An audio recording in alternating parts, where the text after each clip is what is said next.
Hello, everybody, and welcome to another installment of Aftermath Hours, the weekly podcast of Aftermath.site, a worker-owned, reader-supported website about video games, the internet, and everything that comes after.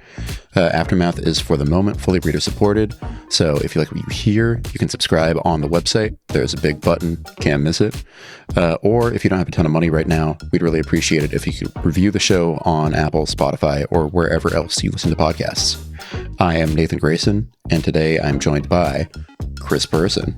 Hey, what's going on? I'm back. And a special guest, Tyler Colp. Hello. Yeah. And today, gonna kind of take a break from what we've been doing recently, which has been a lot of Microsoft Xbox implosion talk, as has, been, I think, the standard across the industry for reasons that are pretty obvious, to instead talk about something fun and semi-joyous, because this week Chris published his definitive ranking of FromSoftware farming locations. And for those who have not read it, it is how many words long? It's like almost 9,000 words long. It's long. It's fucking long. I mean, it's if you consider it to be like, it's very funny because if you consider it to be just sort of like individual entries, I think things like those, like when I did the Sanrio piece ages and ages ago, it is, I think, technically longer than Sanrio piece. But with the Sanrio piece, it was me just like going through each of their movies. And I think the thing I like to do is to be completionist about a thing, but then just take it in these chunks. And when you do that, it kind of becomes more like guides work. In this case, it literally is guides work, but like you can do that with a lot of things. Like you could just be like, I'm going to write like the complete, like, it's like, I don't know. Have you ever looked at like Planet Hong Kong? If you have never read Planet Hong Kong, by the way, I don't think it's in print anymore, but there's definitely a PDF if you just Google Planet Hong Kong PDF. If not, buy the book. It's a good book. But it's like one of those things where like, and this was like more common before the internet, you'd see like movie reviews that were just like a couple of paragraphs long, and then they'd be a whole book.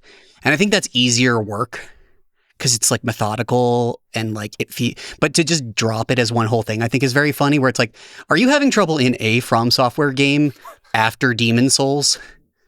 Here you go. And so that's basically it. Also, just like the idea that we can get into it, like, this isn't really just like, these are the ones that do the most souls. This is more just like based on which ones I think are cool, which is a thing that I think is novel. Yeah. But yeah, so Tyler joins us from PC Gamer. And so Tyler, what is your kind of level of experience with the Souls series, with FromSoft games in general, because they don't just make Souls games? Yeah, that is true. It's funny. I've never played anything. I've never played anything other than like the Souls series and like Elden Ring. And I mean, I guess Sekiro, I always forget that Sekiro is not a Souls game, but yeah, I've played that as well. But I haven't touched any of like Armored Core or even the Kingsfield games. So I haven't like went backwards. But I started with like Dark Souls 1, and when it came to PC in like 2012, I think, or was it 2011-ish, around there. And then from there, I just kind of fell in love with the games. It's funny because Dark Souls 1, I initially kind of hated. Because so much of what people were talking about with that game was that it was like really difficult and everything. And I didn't necessarily find it difficult, but I was just sort of like the initial like Undeadburg, the original like level there. I was just like not super impressed, and then eventually you get like halfway through the game and you see stuff like Anor Londo, the like Golden City. Oh yeah, and it's like, oh yeah, this game rules actually, and like there's something happening here that is very cool, and I've just like liked pretty much every game since then. I mean, like obviously it's really hard because it feels like 1 second I'll have a favorite, and then next year you ask me again which my favorite is, and it's always different. But what's your favorite now? My favorite now, it's hard because I put so many hours. I think I have more hours in Night Rain now than Elden Ring. But I think Elden Ring might be it, because I think the DLC really made that game for me. I liked it quite a bit before that, but I think the DLC just like made that kind of like a near perfect game for me. There's so much stuff that is really good. Yeah, I really, really love the DLC. I really didn't like the DLC, or I had real problems with the DLC because I thought... With Erdtree, you mean? Yeah, I had problems with Erdtree because I thought Elden Ring, I was like, part of this is like, I had to like test as many of these as I could. And with Bloodborne, it's like, some of them I just knew, I was like, I don't need to download Dark Souls 3 again. I fucking, you know what I mean? But some of them I just wanted to see if I still had that dog in me, and because I wanted like high-res screenshots for it. And like, it was really fun because doing so made me reappraise. Because like there's one like the Hellkite Drake farm. Yeah. And I was like, that's kind of a beginner one. And then you play it again, and you're like, no, this is really useful. It's like a way more useful one than I assumed, particularly if you're getting Crest of Victorious like early on.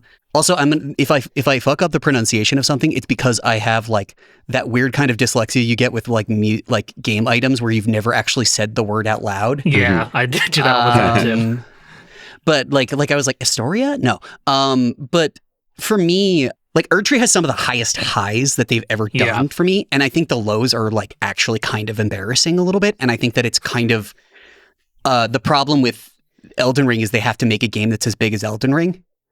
Like you get to fucking like you get that moment that we all had because it was still kind of COVID lockdown a little bit, where you just like you beat Godric and you're just like, all right, let's see what's just past this fairly small throne room. If we're being honest with ourselves, it's probably just a back entry, and then you go and you're like, holy fucking shit, and like you have to like put stuff in there, and the sparsity actually I think does a disservice and sort of like the Blueprints problem of like you make something far bigger than anybody had expectations for. The problem is the end parts aren't as filled in as they need to be, or that would be if you just sort of met with the expectations, but you still exceeded them. So it's like kind of hard to be critical of them. And I think Erdtree is you see those cracks a little bit more. Yeah. But I don't know. I was a Demon Souls kind of like month one person. Like I loved the original Demon Souls when it came out because my roommate got it because he was like, hey man, check this out. And I think I still have his copy, which feels like a dick thing because that thing's probably worth money now. Probably. But I mean, before then, I'd done, God, when was Steel Battalion Heavy Armor and Metal Wolf Chaos? Man, those were like 2000s games, weren't they? Yeah, those were 2000 games, I'm pretty sure. Well, Steel Battalion is like not, I think Steel Battalion's not FromSoftware. Heavy Armor is it not? Yeah. No. 2012. It's 2004. Metal Wolf Chaos is so fucking good. Metal Wolf Chaos is so good. I hate that they had all that like pretend MAGA shit because it's like a really fun game. No, Heavy Armor was the Kinect one. And I remember Evan Narcissus and myself having to record video of playing the Kinect only Steel Battalion game that FromSoftware made. I remember that. Yeah, that was funny. They made like kind of mid games like Ninja Blade. Yeah, I was thinking of they made 3D Game Heroes for the PS3. I think that was that was a FromSoft game. They were fucking around with Chromehound. Oh man, Chromehounds I do kind of fuck with though. Enchanted Arms, fucking Enchanted Arms, dude. Like every time you go through the old list, you're like, oh fuck, I remember playing these games and thinking that was okay. Although Otogi is like, I think I fuck with Otogi so heavy. Otogi 1 and 2 are like Dreamcast games that are like load bearing to me, and it's like I think I put them like when I played them at the time on the same level as like Ninja Gaiden in terms of like this is really good and I really should replay them, but they kind of they're more like arcadey. It's like more of them doing DMC stuff. But I you talk about like the Miyazaki era and like that is sort of a turn for the company, and it's like what a company becomes. Like you can say like there's a fuckload of Kingsfield games, but like nobody's going back and playing those except huge nerds and 23-year-olds who have YouTube channels. Exactly. Yeah. People were going back for the Soul series, if anything, if they played Elden Ring first or something. Well, also, my question for you, Chris, was more in taking this comprehensive approach to FromSoftware games, why did you decide to center it around farming locations of all things, instead of like, a history or something, which obviously would be very broad and probably impossible to do. No, but people do those. People do those all the fucking time, and it's like I don't dislike the sort of Vatyavidya like approach to things, or like there's a little bit. It sometimes feels a little cargo culty, like sometimes they just do shit and they really didn't have a good plan for it, and then like a smooth toned YouTuber will go in and just be like, look at their brilliant plan. And it's like, yeah, I feel Yoko Taro kind of gets that way. And then you play his like mobile game and you're like, oh man, you might not be a good writer. You might be kind of a bad, you might kind of be an okay writer, like who occasionally hits very, very hard. I don't know. For me, I kind of like have this relationship with tedium. Like I wrote about this with Metaphor where I was like, why the fuck did I beat the shit out? Why did I do 100% Metaphor? And it's like the reason I hate Persona games is because I can't not min-max them, and to min-max them is to give the like high end on the how long did I play this game kind of chart, and that's like torture to me. But it's also like machine zone kind of like flowy kind of things, and to me, I don't know, farming in FromSoft games is like so unique because there's kind of a dirty understanding of like, well, if it worked, it's fine. Mm-hmm. Like a lot of From is about just like, this is an unreasonable request. And there's an understanding that if you fucking cheese it a little bit, that's okay. Within certain parameters. Do you know what I mean? Like I was replaying Sekiro and the ultra boss in that, the Demon of Hatred. I was like, I'm gonna actually fucking normally beat him this time because I think he's it's a really kind of a tedious boss fight a little bit. Yeah. And I think Sekiro Sekiro and Bloodborne are like tied for like my favorite at this point, which is very, very me. But yeah, I don't know. With these games, I find them soothing. I don't know. They like, there's a lot of times where like I saw someone say like, you don't need to farm in a FromSoft game. And I think that's only true of like Armored Core 6. Like Armored Core 6, you can just kind of bullshit your way through. And Sekiro, you can kind of bullshit. You can like, if you get the timing down super right, like you don't need to. Do you know what I mean? But like, there's a lot of times where you kind of do need to farm, or you do need to think about your choices because you can spend or lose souls so rapidly that like, right. You kind of need. It's funny because it just feels like there are times where it's like, yeah, you don't really need to like go seek out like a farming location, but you end up kind of doing it anyway, especially if you get really used to an area. It's common to just like go through that over and over again to like maybe get an extra bit of souls to get another level. I feel like you're farming throughout a lot of these games in some way. Yeah, the exception, not exception, but like the one that's really, really complicated is Dark Souls 2. Because Dark Souls 2, they did this really, really interesting thing that I love that a lot of people fucking hate. I'm a huge, I think Dark Souls 2 is better than 3 by like a significant margin, not counting DLC. And then even counting DLC, it's kind of complicated. Because like Ring City, or what is that, the DLC? Yeah, Ring City. Yeah, Ring City's like so good, but it's also really kind of more interesting than the base game by like a significant margin. It is actually, yeah. And they do more interesting things with Dark Souls 2 than they do with 3. And it like, man, I was replaying Dark Souls 2 for this, and it's so funny. You just go in and you're like, man, things betwixt Majula, like the fucking, like the idea that this game came out and people were mad at it for really stupid fucking reasons, if I could just say so. The reasons that people give for why they don't like Dark Souls, I'm like, you should just go for a walk or something. A lot of it has to do with like the map not being cohesive. Not being as sort of like as cohesive as the first one, yeah. Yeah, which is like, doesn't really matter to me, especially for the way Dark Souls 2 is about like being in this like dreamy world. Yeah. Where memory is like, fleeting all the time. Yeah, I don't know. Also, that's how video games are just normally made. Like, right. Like Dark Souls 1 was being novel this, for one, for sure. Yeah, Dark Souls 1 being this like meticulous puzzle box that fits together, which like, granted, it's like fair feedback that like you gain something from that. Like you gain something for the world being cohesive in that kind of like Zelda, like you can go over there and that's an accurate depiction of how far it is. Like that was fair feedback, but like I feel like some people tried to make it out to be like, but the elevator, I'm going underground, but it's going, and I'm like, you guys, you go to a magician and are like, he didn't actually saw the woman in half. Like it's really annoying to me. It's like so annoying to me. And I also think that the way dual wielding works in that game is really cool, and like the way that like PvP combat works, like.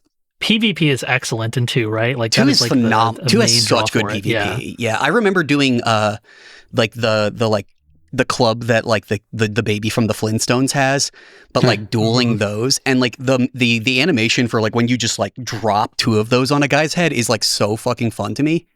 And there's like Shrine of Winter, which we can kind of get into, but like there's a lot of stuff in each of these games that's like interesting unto itself. So what was your methodology for picking and ranking them?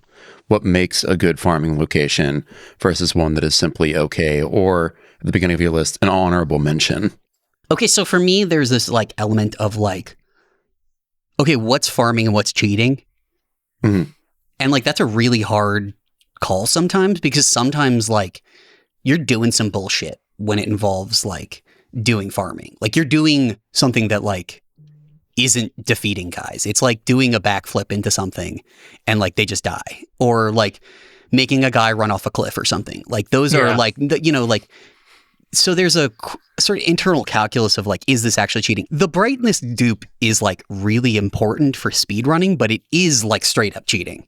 Yeah, this, for those who are listening, this is the honorable mention, by the way. This is the honorable mention. It's like basically you have to like, you take like, not a boss soul, because I don't think those are numerical the same way, but like you take a like large soul or something like that, and then you like arrange it at the top, and then you have to like go to the blacksmith and like get numbers to be like 999, and then you have to like do a weird thing with the menu so that like the brightness and the item that you're selecting like are overlaid on each other, and then basically it makes it so that you can just do 999 like large soldiers' souls. And like if you're in like a speedrunning context, that's important and actually quite novel and interesting. I was going through a lot of speedruns, and there's a couple like ladder memory that are really interesting and fairly new, where you basically are in the asylum and you basically parry while the game still thinks you're on a ladder, and then you go and then you like go through like the first dungeon of the game, and you have to just not get hit so that like you can stop in a specific place and it thinks you're on a ladder still in the undead burg, and it'll drop you so that you can just like shave off, I don't know, like 5 or 10 minutes. It's like a really, like there's a bunch of them that are really fascinating, but that one is like, yeah, it might be useful if you don't want to like go and farm in Dark Souls 1, or you can just like, I don't know, play the game normal. That is straight up cheating though. That is like 100% cheating. Yeah, you're just skipping stuff. Yeah. Yeah. So, right, selection methodology. What is a good farming area? What makes a good farm? And what makes an okay farm? And also, I just want to get this question out of the way early because it is the one at the top of my mind, because it's also at the top of your list. But why is it called the Cum Chalice? I want to hold on. Just give me a second. I want to hold off on the Cum Dungeon until kind of the end a little bit, if that's okay. Yeah, but that's fine. It's a randomly generated name. It's some Comf or something like that. Do you want me to go through the list? I can just go through the list, or is that too long? Yeah. Okay. You can go through, or you can pick out some highlights, perhaps. Yeah, I think some highlights might be good. Yeah. I'm going through this Dark Souls 2 Infinite Ghost Ditch. That's just like, there's one where they're like ringing a bell. There's like a weird ditch, kind of. I think it's under the castle, like in the undead area. Like I think it is. Yeah, ditch in the undead crypt basically. So it's like after, I think it's after Shrine of Winter, and you're going in and you're like waiting for a guy to like ring a bell. And yeah, that one's like kind of interesting because like it gets around the respawning thing without joining like a pact or something, you know what I mean? Like, so it's just a wizard will just constantly be spawning like these guys at you, or like these pyromancers will just keep coming at you over and over and over again. I do want to talk about the dragons exploits from 2 and 3. Basically, Hellkite Drake is like right after Taurus Demon and right after you meet Solaire, and it's just like, is this bridge that just every time you're on it, the dragon will breathe fire and he will just fuck your shit up? And what's funny about that is there's a way to just like scoot the fuck up the ladder, just quickly peek out, have him kill all the guys, and then leave. And like, you get like, I think 550 a run if memory serves. And that's like a really, really nice, solid, like pretty okay level of income at the beginning of the game. But then there's like a one in Dark Souls 3 that's like kind of similar. And the weird thing is the how-to on that is like ours. It was the one time, like occasionally we would do Kotaku, would do like guides work, and we would just like say like, hey, here's how to get souls early on. And like my voice is the one that has like 500,000 views. And it just feels really weird to be looking through this and be like, oh yeah, it was me like fucking, 12 years ago now? I forget how old is this game. But yeah, I just like a big... okay, I like when you trick a monster into killing a bunch of other monsters. And like, Hellkite Drake is really good because it feeds into, if you're trying to get, I think, 20,000 souls for the crest that you need for like the really good farming location in the game. But it's also just like really calming. And I think that's a part of this, is like, I really like the repetition of these things. You know what I mean? I really like a soothing one. The next one is just Night Rain Flame Chariot is phenomenal. You can speak to that. Like, they're flame chariots are easy to dispatch. It's always amazing to see a flame chariot like camp on the map, because it's like, oh, easy souls. You just have to double jump up their back and stab them. It's very, very easy.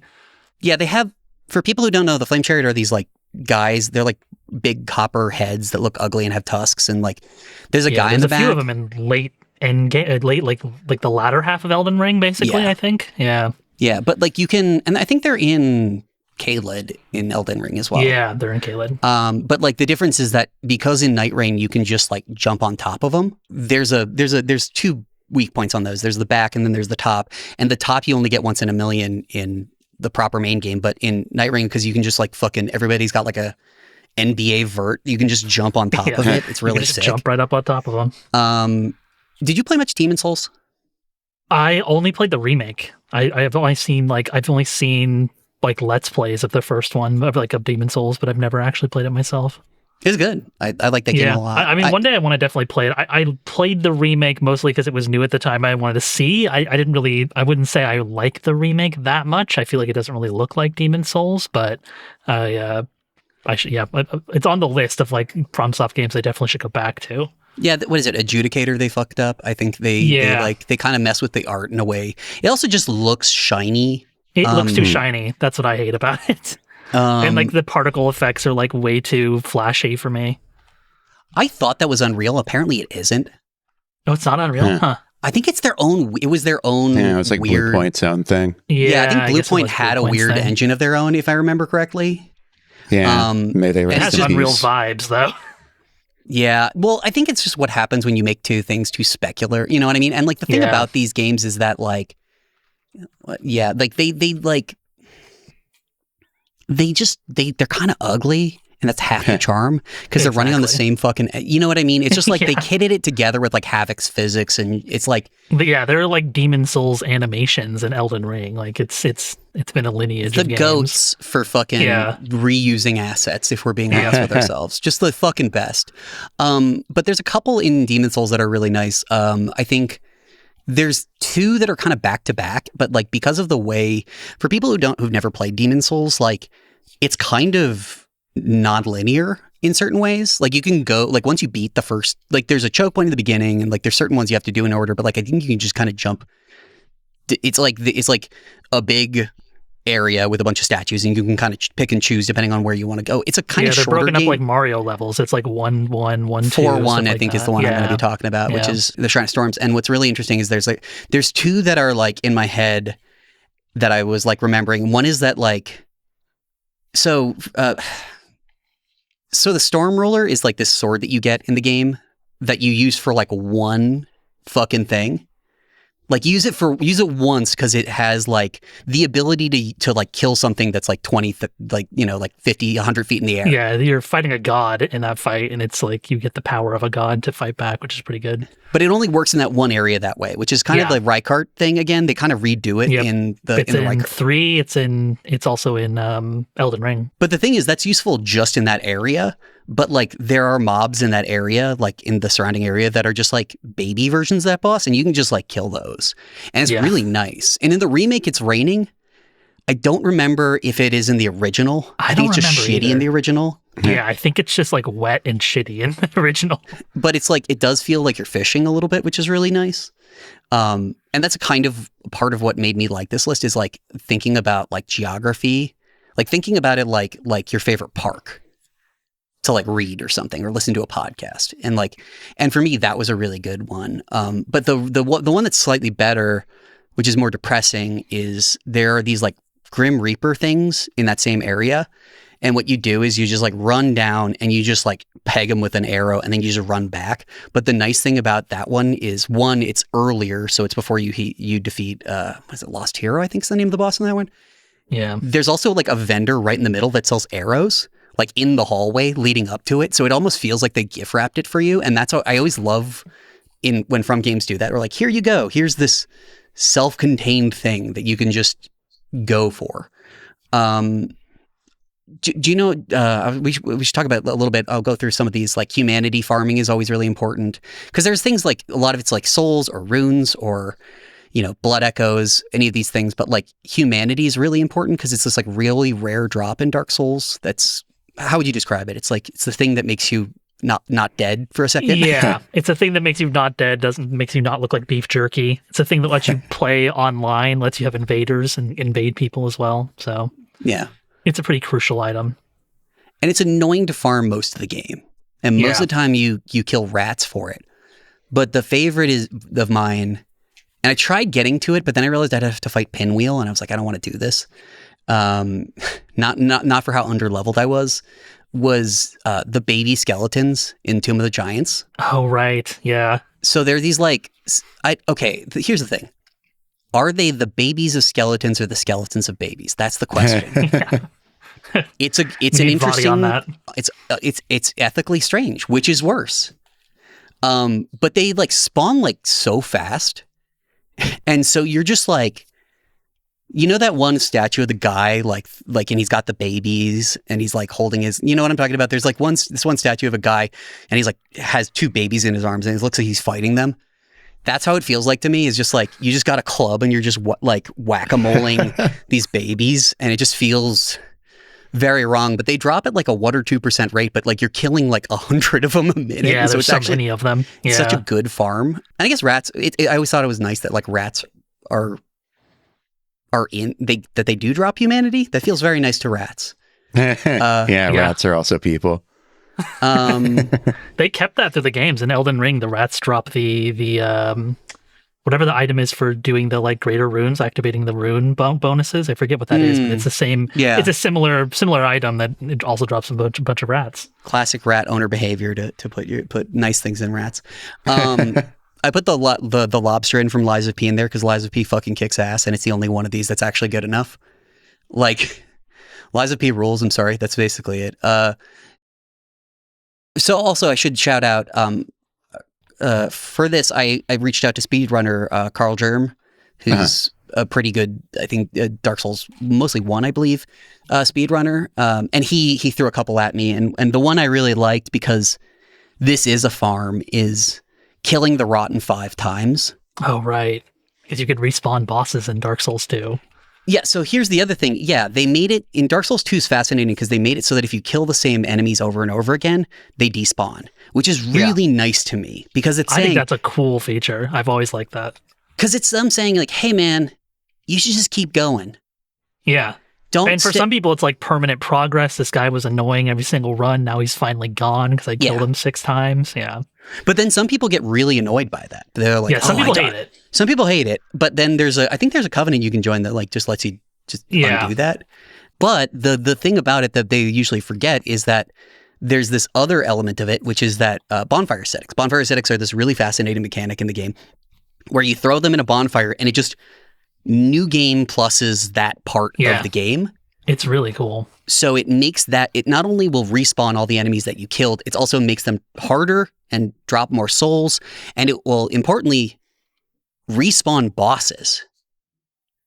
And so it's really, really handy if you are trying to kill the same boss over and over and over again, which we'll get to in a second. But like in Dark Souls 2 speedrunning, so there's this thing in Dark Souls 2 where it's called the Shrine of Winter, and it's this like choke point that like prevents you from like progressing through the game. And it used to be that there was like a way to get through it.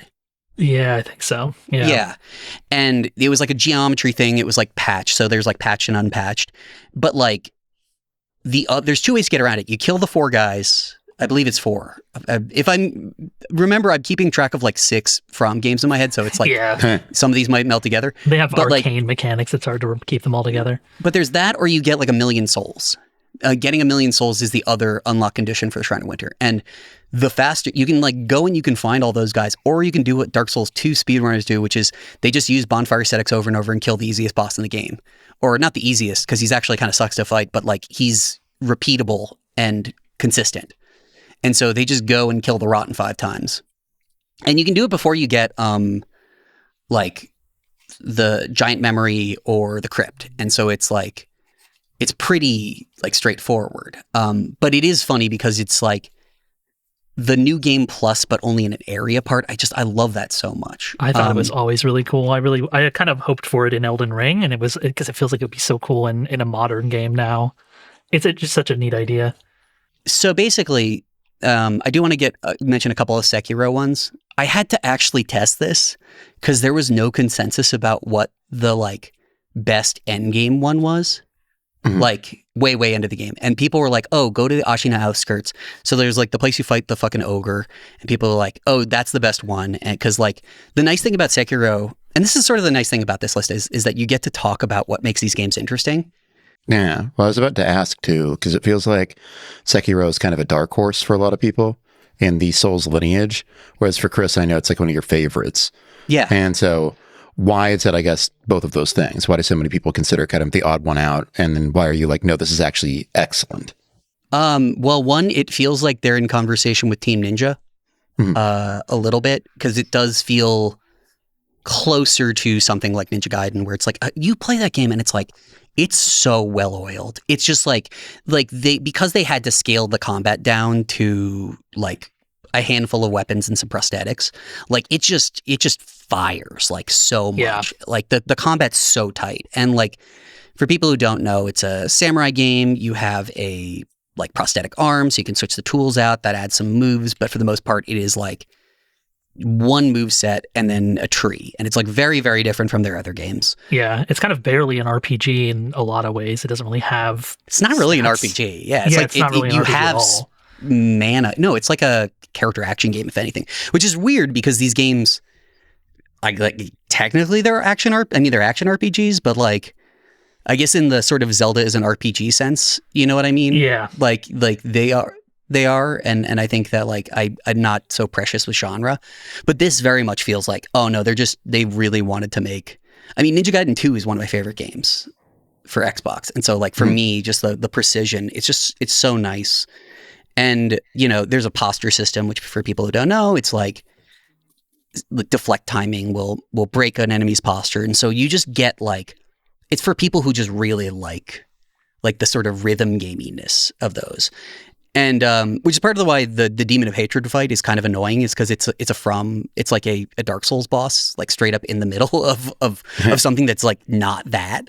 But also I think getting to the sort of Elden Ring thing, it's scoped down more than Elden Ring. I mean, it's still like the size of a Dark Souls game, but it's like it feels more refined, and you're going through the same areas multiple times, which is really nice.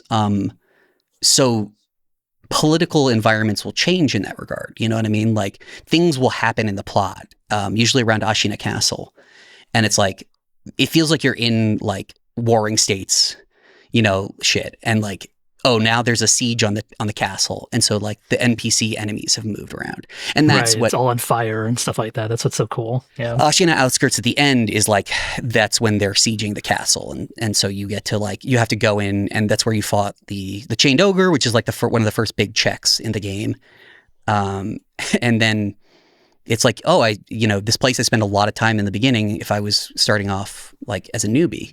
Now it's just my little area. But that's actually not the best one. I found that there's a spawn in Upper Ashina Castle where you farm for what's known as divine confetti. Mm-hmm. Divine confetti is this thing that you need to beat ghosts, basically, because most of the game's enemies that fucking suck are ghosts. Okay. And in particular, Headless. The worst fucking encounter that From has ever done in any game is Headless, because there's like 5 of them in this game. Yeah. And they fucking suck to fight because they give you a terror attack, and they also, like, if you don't have Divine Confetti, which is this thing that makes your sword like purple fire, it will just, you're fucked. You know, like you can do it, it just sucks. And so there's one samurai in Upper Ashina Castle you can kill over and over and over again to farm it. And then over time, that becomes the better spawn because it gets replaced with, I think, an Interior Ministry ninja. And then there's this one specific way of farming it where you stab the Interior Ministry ninja, and then you run in, and then you whistle at the ground above the bridge at the Chained Ogre, who will knock over a guy. And that in turn will net you like 3,000 in like 20 seconds. That's funny. and it's like stab a guy in the back, go down, whistle at the ground. But because of how the games are optimized, you have to look at them for a couple of seconds and make sure that he's doing it, because as we'll get into with Cum Dungeon, the games are optimized in such a way that like sometimes you have to look at a thing for it to happen.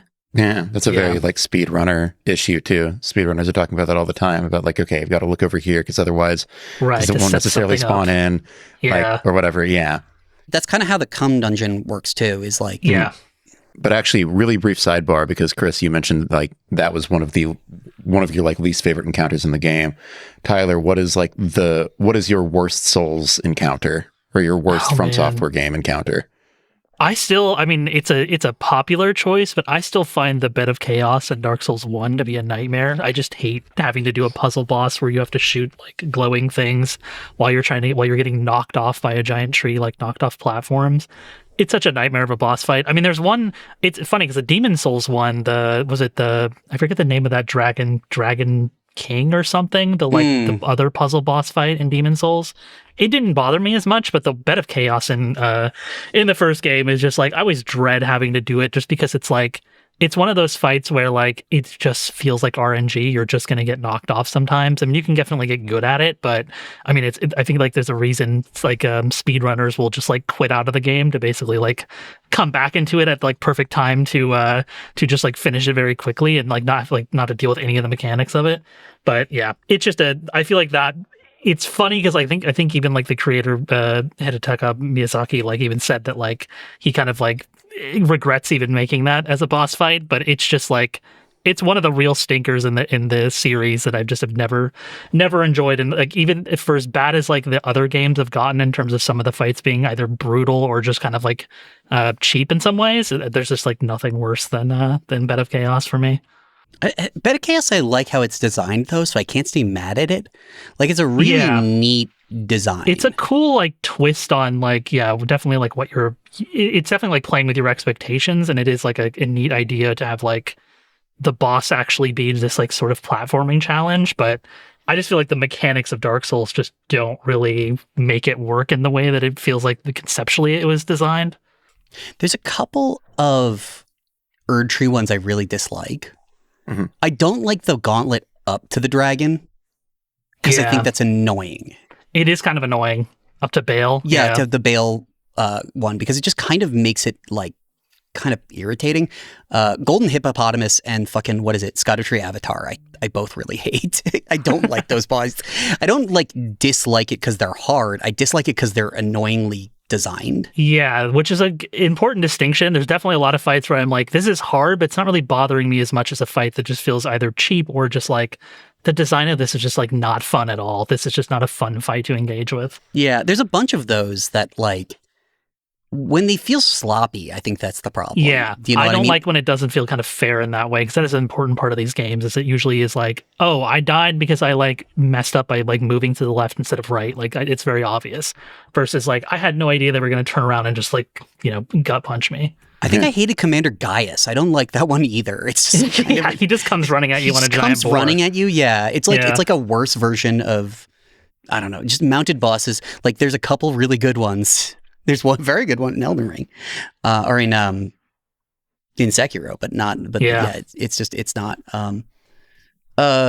Couple more, just a proof of concept kept. Honor Launder Stairs. I know some people fucking hate this. Mm-hmm. I think that Honor Launder Stairs is like, in Dark Souls 3 is actually one of my favorite locations, because it's this like, you describe it as like moonlit and beautiful.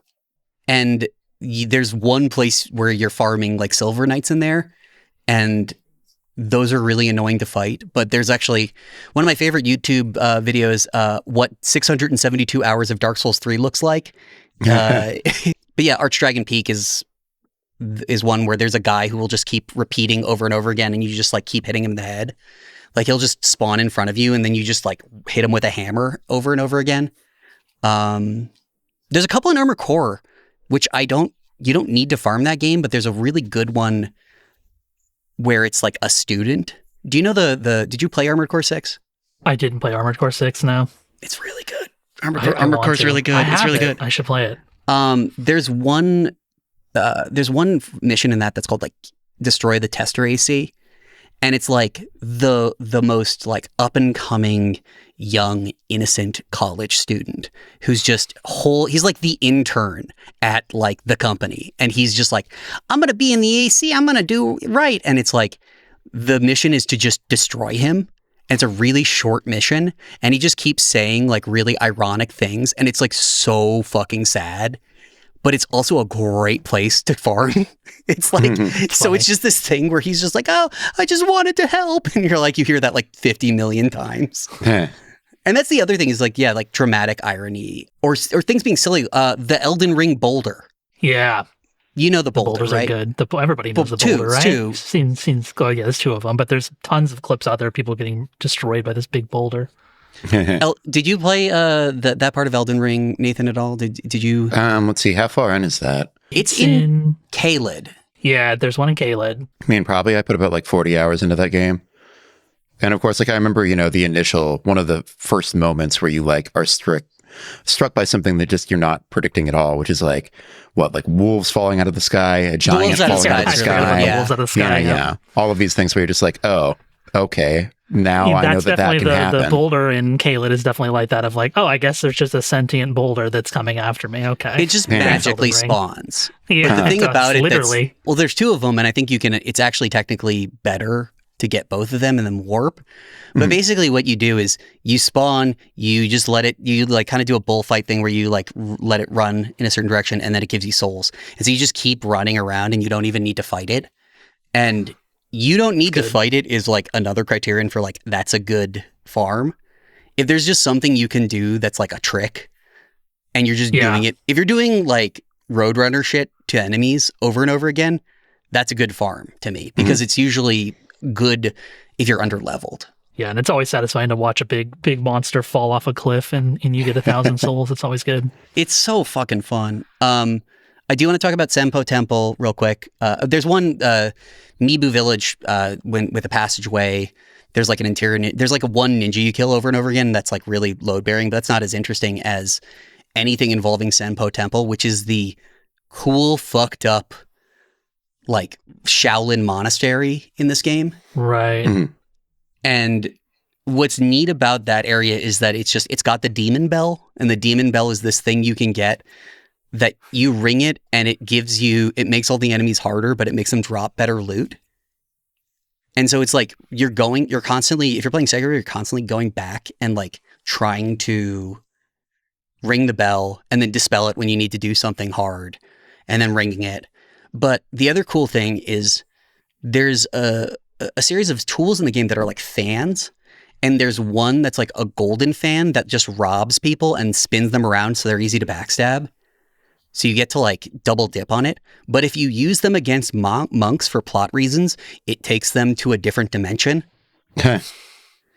So this isn't the best farm, but sometimes if you're trying to get Akko Sugar, which is like the attack up buff item that sometimes you can fuck up and like send someone to a wrong place and they won't give you the vendor.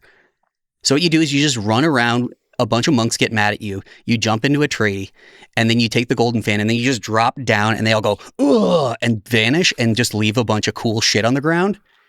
And it's really cool because you're kind of sending them to the Pure Land in like Jodo Shensho, like Pure Land Buddhism. It feels very weirdly like existential for Buddhists. A few. Now we're getting to the end of this. I just want to talk about these. The Giant Lord memory farm. Do you know the Giant Lord? I'm trying to remember. I remember the Giant Lord as a name. Yeah, I don't remember the farm though. It's the memory of Jay and Jeijh. Oh yeah, the memories. I forgot about those. So, yeah, you go into those giant memories, right? And then like it's like a separate area that's sort of dreamlike. Yeah, I remember those. So basically, there are these trees that are actually dead giants, which is cool into itself. And there's a giant boss in one of them that's like, all he does is like stomp around, and so it's easy to kill him. But because of bonfire aesthetics, you can just completely refarm him over and over and over again. And it's like a really repeatable, easy farm. That's a little later in the game, unless you're really good at jumping. And then it's much faster. And the jump to it is like really, really precise. What's nice is that there's a bonfire static in the level, so if you go up and to the left, you can always get it. So you're constantly just improving the bonfire for this like one thing over and over and over again, and it just becomes self-repeating in a way that like farming the rotten, I guess, kind of is, but like it's a lot easier than farming the rotten because he just stomps around. This is where we get into the top 4. These are my goats. Okay, Bloodborne, the lecture hall, where you kill the slime scholars. Do you remember that at all?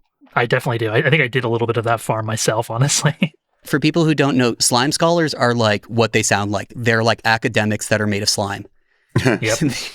They are literally just little nerds made that are like slug things that are just attending a little lecture, and there's a really good farm later in there where you just beat the living shit out of these guys, and it's like so much fun, and it's pretty good. It's a pretty good farm. And it reminded me of, I don't know if anyone knows the old Twitter user Dan. I embedded his post in here. Once before class, my friend said to me, quote, time to clean house, end quote, and walked into the class his brother was in and just kicked him in the nuts. And that's how that farm feels like to me. Also related is the Palace Nobles in Sekiro are also kind of nerds. And I think that if you get to beat up nerds in the like that are slugs specifically, we don't approve of bullying unless it's like a slug person who's also aristocratic. And the top 3, all right, let's get them. Mogwin Palace, like the cliff. Yeah, classic. Mogwin Palace, the cliff. Someone got mad at me for bunching the bird and the guys together, but there is kind of one farm. There is kind of one farm, yeah. How would you describe Moog, the Lord of Blood?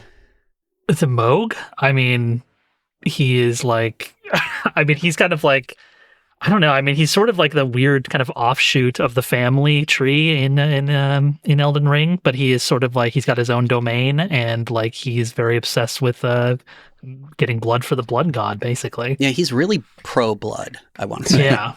And yeah, he's got the coolest place. He does. Like, it's the coolest location in Elden Ring, which is like high praise. But basically, Nathan, how it looks is, imagine the Parthenon if it was in space and it was and waterfalls and lakes of blood were coming out of it. All right. So it looks like, 70s like dad rolling the worst joint you've ever seen poster, like it looks like some like when Marvel Comics got a little too trippy, like Professor Strange shit. Yeah. But there's Rivers this one of blood, it's very bright, there's so stars, it's cool. so good. And it's a cool fight too. Yeah.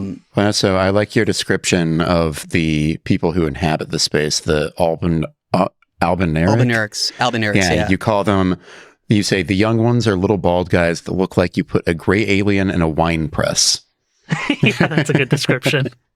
That's only the young ones I remember, because they get older and they get normal. It's really weird. Yeah, there's different generations of them. Yeah, like they look like just hot people, like hot albinos in certain cases, and then they look like don't talk to me or my son ever again. And there's so this is a really interesting. I didn't go into detail about this because the fucking piece was too long already. There's 2 things you got to remember about this location. One is that it's 2 farms. One is a giant blistered crow, and all you got to do is walk 3 feet from the cliff outside of this area, the one that approaches the palace, and you just shoot like 1 or 2 arrows at a crow, and he just runs off a cliff every single time, and gives you just a shitload of runes. It's a ton of runes, yeah, because those are like the enemies that a lot of people will just skip because they take a while to fight, just like, in regular combat, but making it just jump off is easy runes. Off a lake of blood into space, which is also underground. It's gonna sound fucking annoying, but it is very Wile E. Coyote on LSD. It is very just the psychedelia, the metaphor, all of it is just, it's for something that is indescribable and unearthly, is just really good to me. The other part of it, though, is that it is the best post-game farm, because there's all these little albinurics, and they all are just sleeping and dozing and minding their own business, and they're also kind of cute, which makes it even funnier. Just like those little skeletons. It's a whole theme of FromSoft games. If you get the like boss weapon from the like final boss, it just does a tidal wave that just kills all of them. It's so sick. It does. It's so fucking good. It's like really useful in the DLC or conditionally useful because the DLC has like weird scaling levels that are different. Yeah. But like if you're trying to do end game stuff, but the thing I wanted to mention is that you can get there really early. Yeah, I was going to say that's the nice part about it is you can get there very early because you can do that side quest with Vare and the guy you meet at the bebeginning who says you're maidenless. Yeah, he does call you maidenless. Yeah, he does. But yeah, you can get there pretty early in like it's very easily accessible, especially now because they changed it to where you used to have to do PvP through that part of that side quest, but now you do not anymore. Okay, you don't actually have to win it, but I think you do have to do it. You never had to win, yeah, but now you don't even have to be online, which is cool. Oh, interesting, because I tried doing it, and I had to do that again fairly recently. Weird. Maybe it's just, I don't know. I also have an old save, so maybe that just grandfathers me into it or some way. I don't know. Potentially, yeah. I would have to look that up, but I do know that I tried it. And yeah, basically all you have to do is like get to Linearia of the Lakes, I want to say, and then like do one annoying side quest. The second area, if you're kind of going the usual path people go. You don't even have to get, because he asks you to like dip blood in a maiden's, like you can actually just do one of the warp gates at the belfries and go back to the original and just get it that way. So it's like super easy to get. And it's all like, accessible. Yeah. It's again, so it hits all of the marks. It's like really, really accessible. It's useful through big parts of the game. It's funny, it's versatile, and also it's iconic. But I think people put it higher up in their head because there's a little bit of fake fan shit going on with people who just got, I don't know. For me, I think there's like people who like came to this at Elden Ring and who put Elden Ring higher up in their esteem. And I'm like, no, you have to respect what came before you. And what came before us is my personal favorite that I almost put at number one, but I couldn't put it at number one, which is Darkroot Garden, the one where you get the guys to jump off of the cliff. How would you describe Darkroot Garden? Darkroot Garden, I mean, it's a place where like the forest is trying to kill you. There are evil trees, evil mushrooms. So cool. It's like everything is out to get you. Mysterious cat vendor. Yeah, NPCs. The cat vendor. There's even there's like NPC invaders that are trying to kill you as well. You get like grouped up by them. It's pretty crazy. So there is a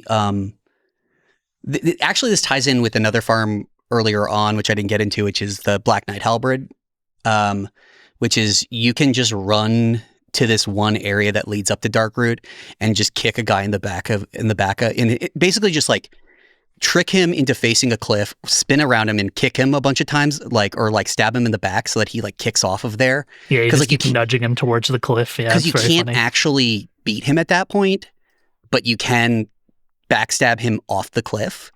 And this is another one that Carl told me about and that reminded me of because it's like the thing that he drops like takes so much strength to wield, but if you two-hand it, it has like a base damage of like 200 or 300, and so you just like it doesn't matter. Yeah, you just get your strength up to 22 and your dex up to 18, and you're good, and you can just like fucking hit shit, and it like trivializes like big parts of the game, but it leads right into Darkroot. Basically, there's a bonfire that's hidden behind a wall that you have to break next to a like door that has like a sigil.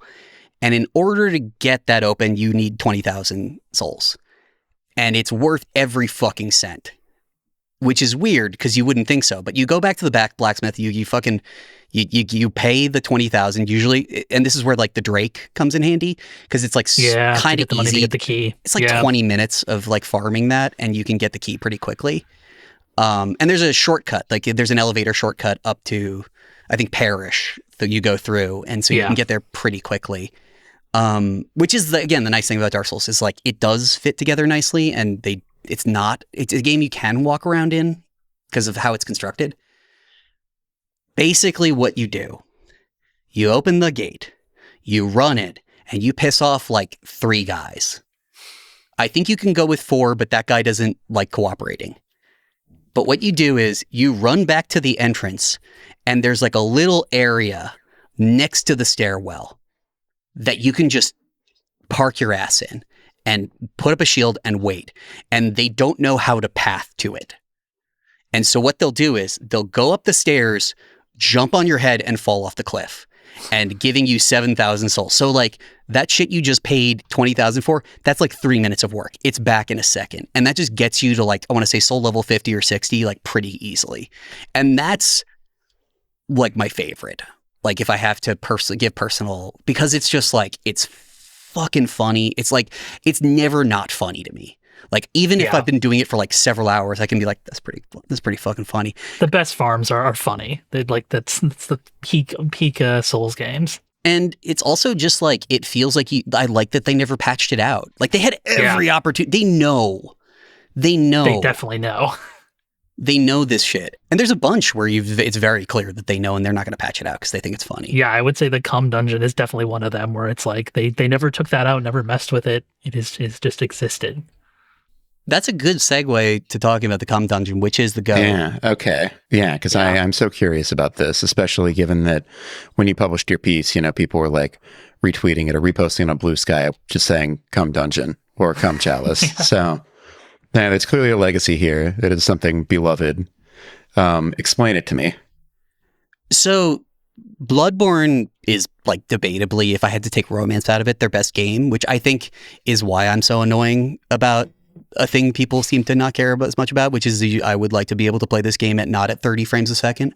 Yeah. But the thing about, so there's a mechanic, there's like chalices. Chalices are these like really weird, I guess you would call them like bottle dungeons. Yeah. It's a really hard mechanic to explain, and I kind of don't want to fully explain it because it's annoying and I don't want to get it wrong. But they're basically like randomized dungeons, right? Like mini dungeons. Depends. And this is where it gets complicated. So there's like one called root chalices that people assumed were random. Right. But they're not. There's 2,300 possible ones that are, by all accounts, like not randomly generated, but actually are just like they pre-generated. They just have a bunch of seeds of them. Yeah. Yeah, they made them beforehand because they don't want to have to like randomly generate one every single time. So they just said, okay, there's like 2,300 depending on like, so you can actually repeat them. And this led to like a subgroup that just like actively explored those called the Tomb Prospectors. So there's like a group that like has a Google Doc and they've gone through like all of the possible permutations and you can just explore like, this is what it does. Here's how it goes. And so there's one, I think you have to beat like Bloodstarved Beast to get. Yeah, I think that's basically it. I think you do. Yeah. There's one that if you just put this code in, which is, to be clear, hold on. I think it says here CUMMMFPK. Yeah. But if you just put that in there, it will just say like question mark place name question mark on the top, and that will be a dungeon you go into, and then you walk in and it gives you 86,000 blood echoes, and then you leave. Mm-hmm. And they didn't know why it did that for a really long time. Like, so I actually I didn't like ask Extranex, the person who's responsible for Comf, like they left a comment on Reddit like a month ago fortuitously. That was just a copy pasta of an old comment they made where it's like, I'm tired of fucking people getting the Cum Dungeon wrong. Here's what it is. They found it kind of randomly, and then they edited it to like change the depth to make it more consistent. And the name is random. So the name is random, okay, but it is a byproduct of community. And how it works, according to YouTuber Zully the Witch, who I actually is one of the Souls YouTubers I really like. Yeah, she's good. She's really fucking good. She's like actually in the community in a way that feels like holistic and organic, and really good content. Basically figured out why the fuck it does that. And so basically there's a hunter that appears in the game, Tomb Prospector Oleg, and he will in this dungeon, in this chalice dungeon, he will just spawn on a bridge under a blade that's going to kill him. But the thing is, normally, if you are looking at him, he will just get knocked off. So, why does it kill him every time? And the answer is optimization. And this is where we get back to the thing earlier. Every time, because he's so far away, his hitbox and the hitbox of the blade will spawn. But his body will not. And so basically what happens is the idea of him and the idea and the harm box of the blade will just kill him each time because his physical body has not manifested. So there's nothing to knock off. It can't load the animation. And so basically he just creates the pit and the pendulum every single time. Like he'll just spawn. His soul will be killed by the soul of the blade, and then he'll just disappear.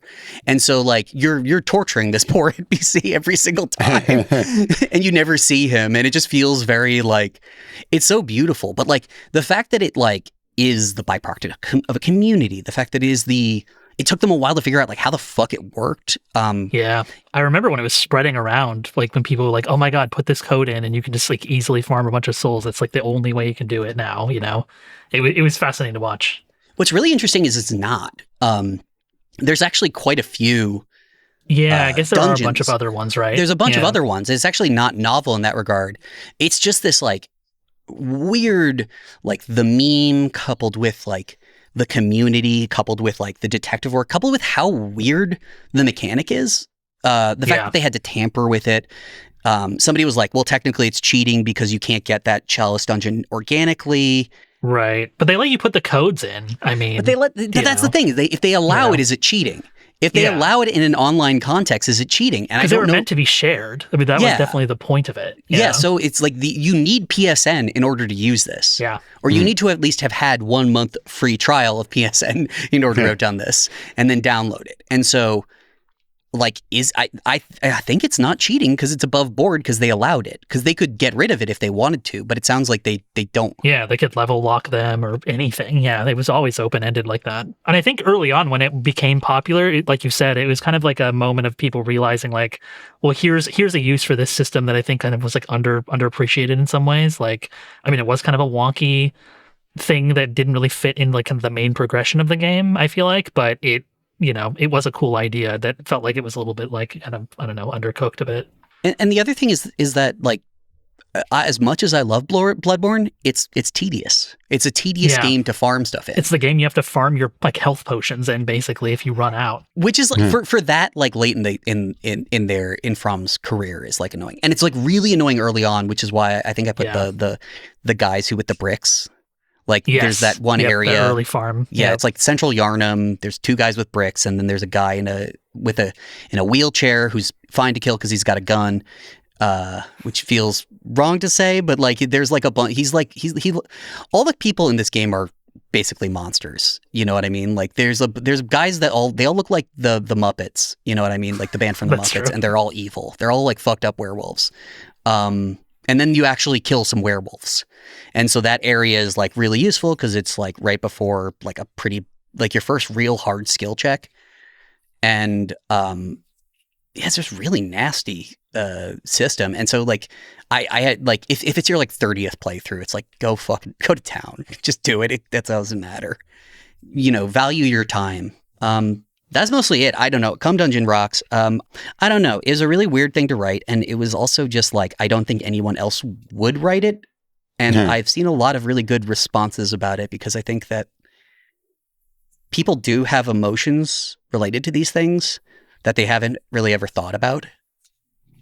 And I know I did afterwards. And it also made me just like play these games again where I'm like, you know, where my old reflexes are. Cause it's like, I don't know. It's like a Madeline. It's just like this memory of like listening to like 5 million podcasts while just doing this muscle memory over and over again. Well, it's nice to remember because these games are obviously like so stressful, so threatening all the time. And like you said, the repetition is like kind of the core of them. And so like remembering these like parts of the game that kind of became comfortable because it's like, oh, okay, I can always just shoot this arrow, make this crow fall off the cliff and get my runes really early and then like go on, make my build from there, right? Like, you know, you're doing the same farm maybe on like your your 10th playthrough or something, right? Like I feel like that's the cool thing about a lot of these like Souls game farms. I mean, obviously it still probably applies to like Sekiro and stuff, is that I feel like you kind of come back to them, even if like, because these games are just like, you know, a lot of people replay them so many times, and it's like, it's nice to be able to know there's parts of the world that you can just kind of easily go back to and depend on in that way, which is cool. And I think it's a special thing that, you know, games that aren't like as punishing as like the Souls games, I feel like they don't, you know, you don't care about leveling up in, you know, any other kind of action RPG like this, unless it's something that's going to give you a real advantage and is something that like, you know, opens up the game in a lot of different ways.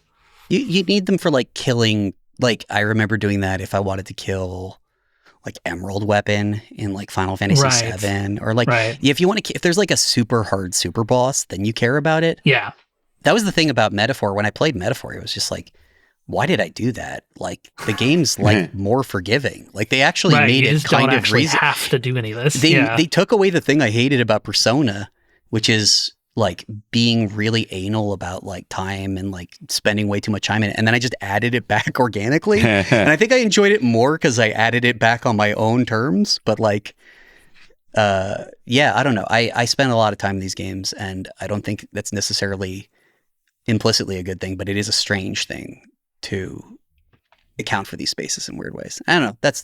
That was my big piece. Thank you for podcasting with me about it. Thank you for attending my TED Talk. It was a good piece. I really enjoyed it. Well, with that said, I think it is time to transition over to the mailbag, where there are additional FromSoft and Souls related questions. So we are not done with the Souls talk, though there will be some non-Souls talk interspersed throughout. If you, the listener, would like to contribute to the mailbag, you can do so by subscribing to Aftermath at our member tier, which costs $10, and that will gain you access to our Discord, which is where the mailbag lives, and you can submit questions and also just hang out and talk to other cool, mostly normal people who play video games. All right, first question this week is from Drew. Anything left on your summer bucket list? What fun summer things have you done so far? I gotta go to the beach. Like, it's been shitty out. Yeah. I mean, especially today. Beach would be nice. Wednesday, the day we were recording, it was a crazy weather day. It was almost 100 degrees, and also there's like a hellacious storm that was, I guess, bad enough that they were telling people in like Manhattan and the Bronx to just stay inside to avoid getting struck by lightning or swept away by 70 mile per hour winds. Also, the AQI was like shitty because of the, like, I think there are fires happening right now. And so like you'd go outside and it's like, why is there dusk light coming from directly up? Like the light had that like yellow tinge that you get. Yeah. It was, and it's like weird looking evil. Outside. Yeah.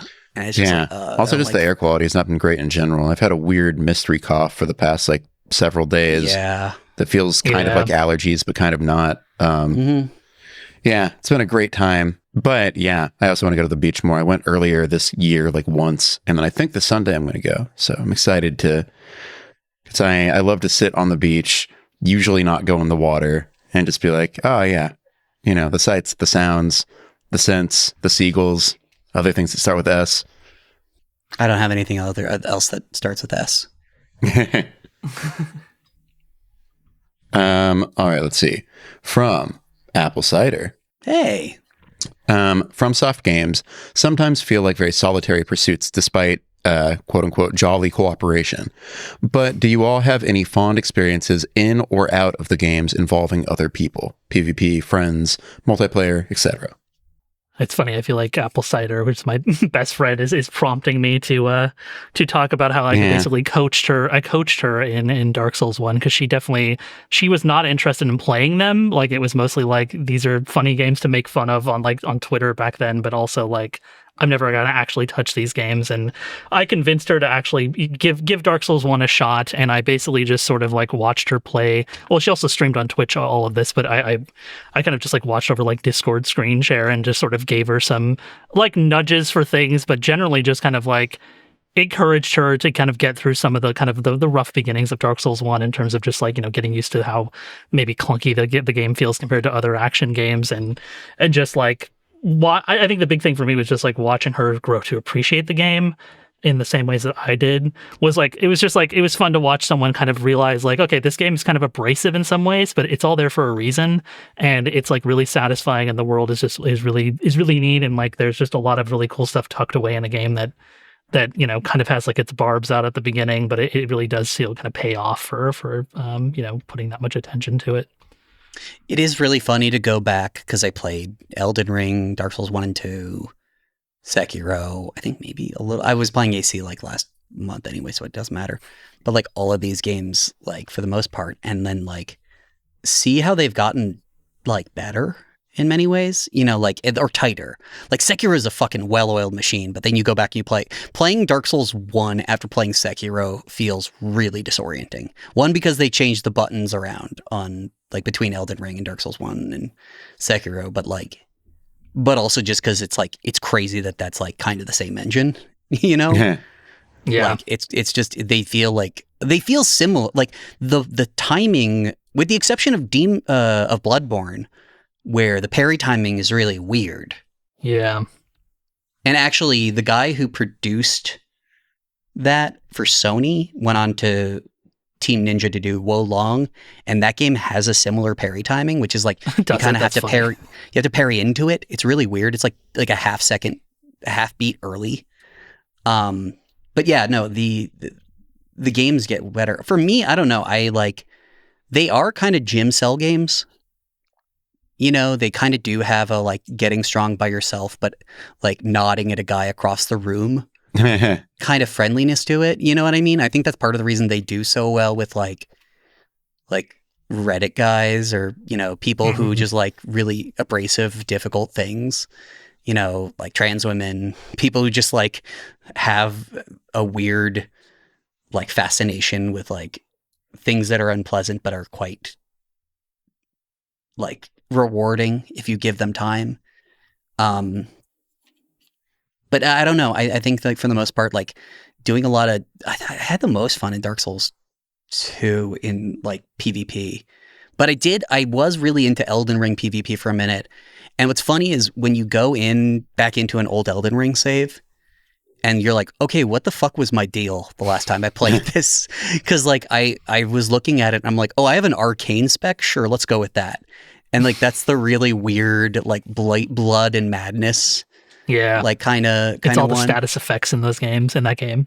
Yeah, and so I was doing like a bunch of like status effect stuff, and it's very funny to inhabit your old former self and being like, okay, what was my deal? All right, let's see. From Lexi, favorite doohickey in Sekiro.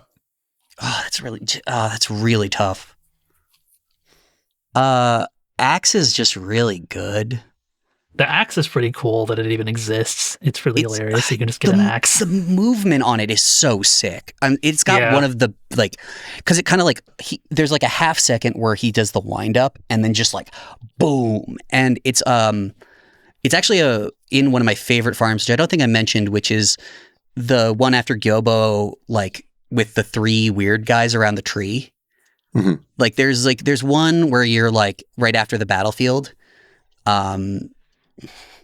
And the best and most memeable fight in Sekiro, where you run in, you kill one guy, and then there's these like, I think they're like assassins is what they're officially called, but they're like little squat, I guess, little people who are just like, they have a fucked up, like hard to hit, like their hats are like shields.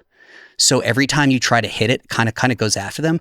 But if you take the axe, it just splits it in half. And it's just really, really satisfying to it just feels like it's like cracking a walnut or something. Like it's really, really good. But like, I don't know, like a lot of the tools in that are very good. I'm trying, well, honestly, you have to refresh me on the other tools because I don't even remember anything but the axe. Okay, let's go through some of the other Sekiro tools. The shuriken, the fan, the axe. Oh yeah, the fan is pretty good. The spear, honestly, to be perfectly honest, the spear is underappreciated. I didn't know, mainly because I never fought it this way. Like the 3rd upgrade for the spear will rip armor off of some enemies. Like the big guys. You know, there's like the Jizo the drunkard style enemies, like if you use one of the spears against them, they'll just pop a piece of their armor off, which I just didn't know until this. This is one of those things I never used the spear that often. I think it's useful for the headless ape though. Yeah, I ended up using the axe a lot though. The axe was just satisfying, like you said, like being able to like just crush the like because you can also can't you the shielded guys, can't you just like break through those two with the axe? That's true. Yeah, firecracker is really useful. Yeah, the firecracker was pretty good. I do remember using that. That was good couldn't you use it against a headless or no? No, it's mostly useful against beasts. Maybe that's what I was thinking of, the beasts. Yeah, because it kind of really scares useful. them, right? No, Whistle is. I'm sorry, Whistle is. I apologize. It's really useful against the big ape. It's really useful against Gobu. It's anything that's like an animal. The bull. It's really useful. I think I turned a corner on Loaded Umbrella. I really like Loaded Umbrella now. But Sabimaru is actually really useful against a handful of bosses that fucking suck, like Orin of the Water and like those snake gunners. Both. Like that's clutch. And like the snake gunner is like one of the worst encounters in the whole fucking game. All right, let's see. From Jerf. Following on from the doohickey question, is Sekiro 2 tied up in licensing hell with Activision to get a sequel? Is it? Is that a question? Yeah, is it? I wonder if it is. Yeah, yeah, that's the question they're asking. I don't know. I don't know if I want a sequel to Sekiro that like is a really satisfying end to that narrative. Yeah, it would be weird to have a sequel specifically for that game, for sure. I mean, I think they should do stuff that's like Sekiro. Yeah. Like, I think they should do a game that is not Sekiro, that just, I mean, that is kind of like, what's his name in Night Rain? The one character in Night Rain who does a lot of deflex. Oh, Executor, you mean? Yeah, it is a little bit like that, although Executor he has a little bit of that.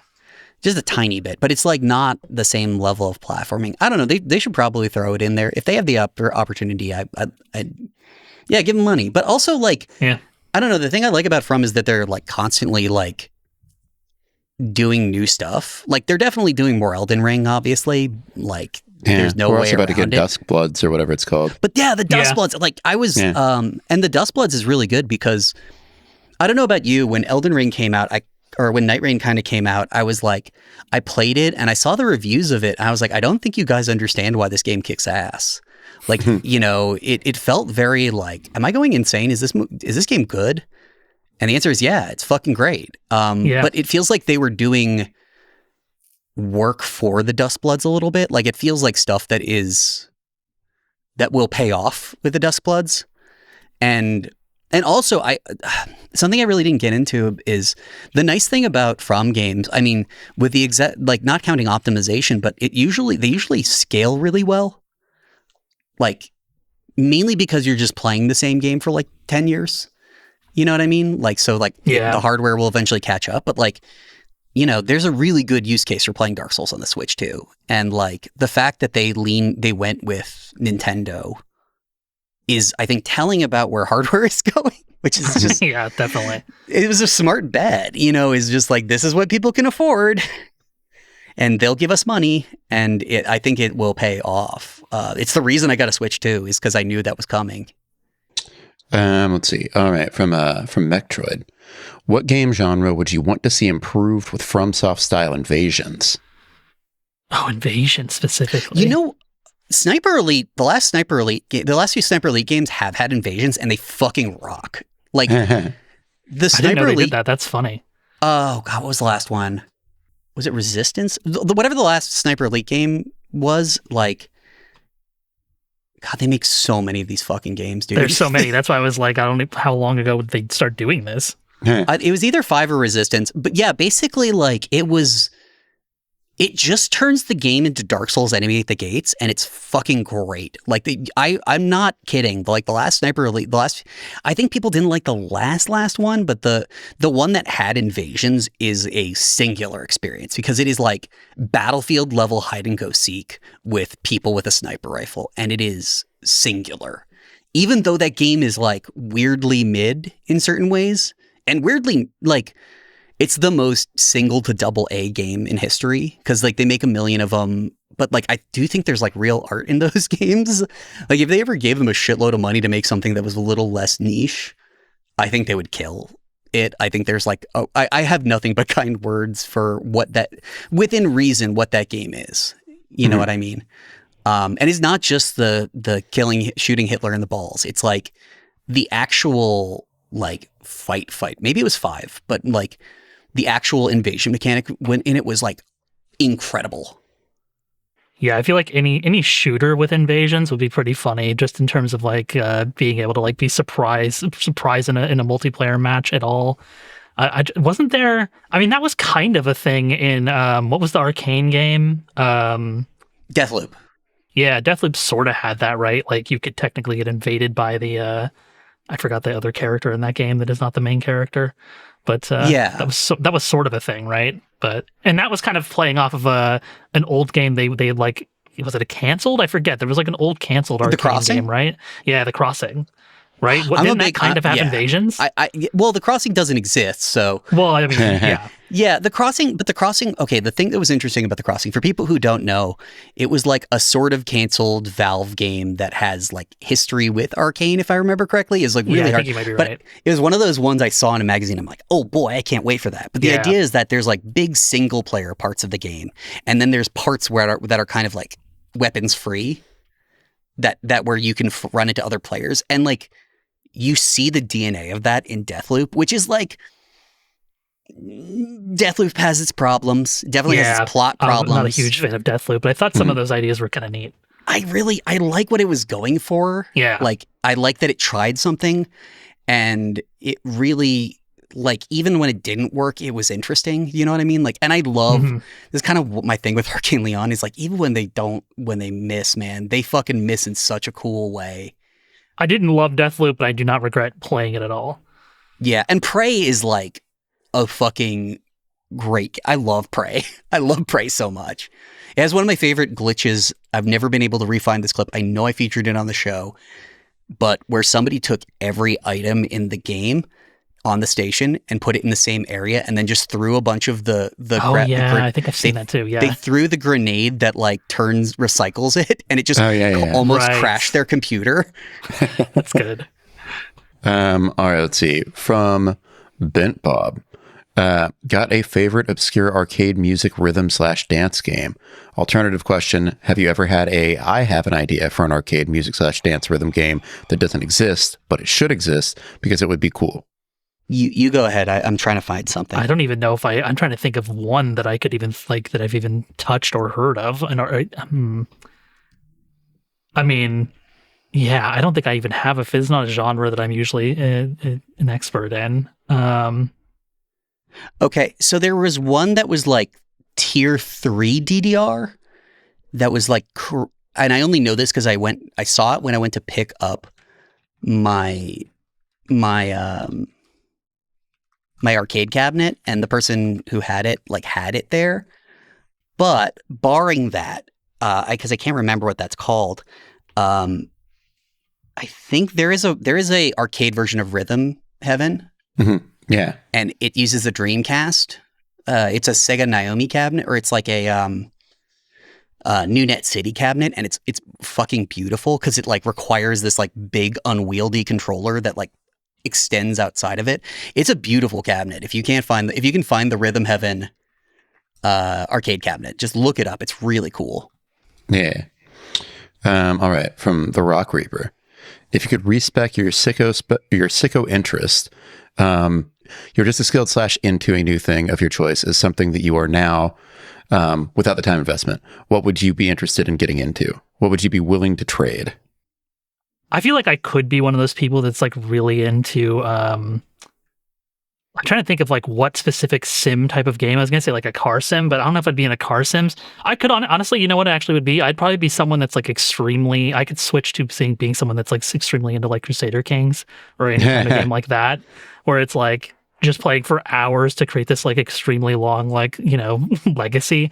I like, cause it's like, yeah, I played a lot of like action RPGs, but I could definitely see myself dropping the action and just completely like, you know, immersing myself in something like that, like a Crusader Kings, or even just like 4X games. Like I feel like that's a genre that I really do not touch now. And like, and it's funny because it's like I am someone that does care a lot about like the nitty gritty details, and like, I mean, I'm like Chris, where it's like all these farming strategies I definitely knew about and have used before. So it's like it's surprising sometimes to me that I never find myself falling into the 4X games, especially. But I could see just switching some points around and being very into that. I've threatened to get into DIY HOTAS, like doing. Oh yeah, I could see myself doing that too. Just committing all the way to the physical part of it. Well, I have a 3D printer now. I'm like, might as well. Right, you're close. You know what I mean? Like, it's not like the parts are really that expensive. You know what I mean? And I know how to do all that stuff. So that's the one I'm like, oh, I probably should, at some point. Yeah, that kind of feels inevitable for you to me, to be honest. But anyway, so I'll probably get into that. But it is, I don't know. I feel like if I liked cars more, I'd be a racing sim guy. Yeah. That's what I was getting at. It's like I would have to like cars more. Yeah, I like being in a rig that somebody else has made. Yeah. Because it's really cool. All right, let's see. Final question. From Seja. If you were a character in a FromSoft game, what kind of fucked up little guy or gal would you be? Guy in a pot. I'd be a guy in a pot. Yeah, that's a really good one. There's one guy in Sekiro, but yeah, there's more of them. Mm-hmm.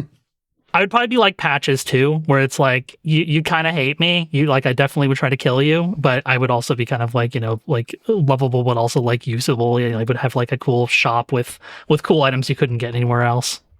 Somebody had a post like the other day that was something like, there's always one FromSoft NPC that's just really happy to be there.